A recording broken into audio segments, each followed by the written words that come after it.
I've always had everything: nice companies, profits, and everything happened for me.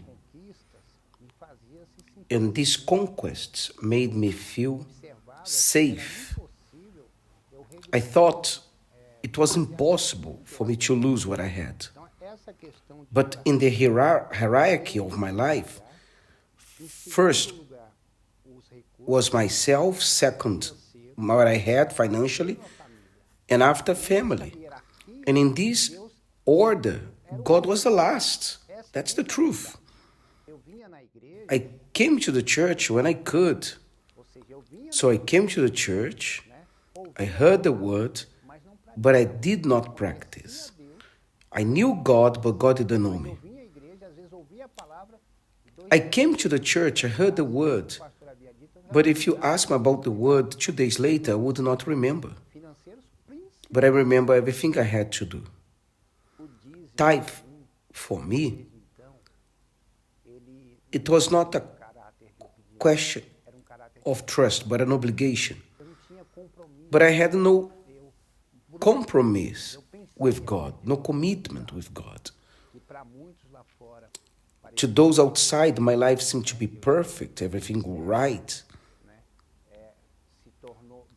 But then reality hit me hard during the pandemic. I had 2 restaurants, and all of you know the first ones to suffer the most with the pandemic were the fast food. They had to close the doors. So very soon, in 3 months, I had, to my surprise, I lost it all. All. I lost literally all. To the point that even my apartment I had to give up. And I had to leave the apartment. I had 2 big restaurants, more than 100 workers for me, more than 1 million profit I made. I was depending on people now.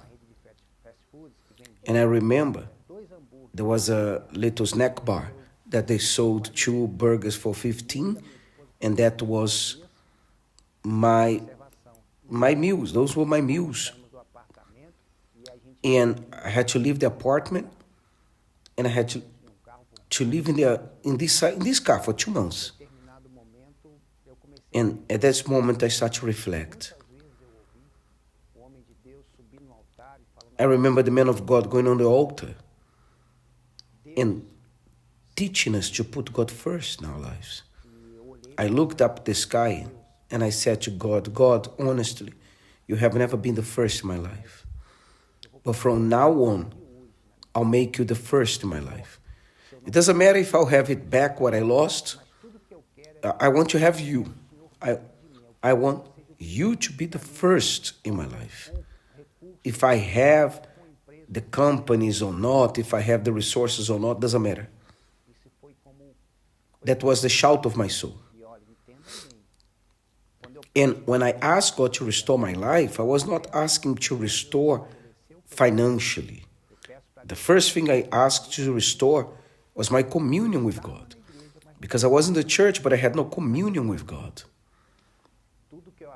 And on that moment, everything that I lost was so valuable for me, it lost its value. The word, I remember, says, test me now in this. And when you are well with God, don't have difficulties to do this test. And that's what I've done.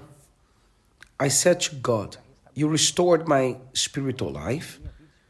Now restore my financial life as well. Because I can't accept to serve a great God and my life is so small. And I remember this test with God. It was when the church reopened after the pandemic. At the end of the pandemic, I didn't have the financial resources from the past. But from the little I have, I brought my tithe. The first fruits I presented to God. And after that test with God, God started giving me direction. And in that month, I received a call from someone in Europe asking me if I wanted to buy a company, which I did. And for someone who used to live in a car, today I have nice apartments in noble areas. I have a building with 24 apartments. It's my building. I have a private jet. I have different cars, important cars. And all of this came through putting God first, by putting God first in my life. Simple but practical. The Bible says, put me to the test. Try me now in this if I will not open the windows of heaven. And every difficulty I have, I run to the Word. The Word says, try me now in this. So this is the key for me to overcome the difficulties today. I put God as first in my life, and His Word has to be fulfilled.